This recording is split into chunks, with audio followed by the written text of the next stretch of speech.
భక్తులతో కలిసి నువ్వు వేషాలు వెయ్యవు కదా? అయ్యో, అలా ఏం చెయ్యను నాన్నగారు. ఇవి దారిలో తిను, ఆ ఎలుకకు మొత్తం పెట్టకు. సరే అమ్మా. అల్లుడు, నిన్ను ఇబ్బంది పెట్టిన వాళ్ళ లిస్ట్ రెడీ చెయ్యి, చెప్తా. పర్లేదు మామయ్య, నేను చూసుకుంటాను. నాన్నా, ఇదిగో, ఇవి దారి ఖర్చులకి ఉంచుకో. సరే అత్తయ్య. జాగ్రత్తగా ఉండు.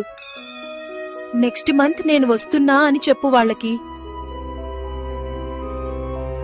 అన్నయ్య, వచ్చేటప్పుడు నాకేమైనా తీసుకురా.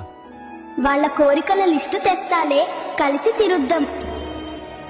ఏరా, బ్యాగ్ సర్దావా? సర్దేశా బాసు.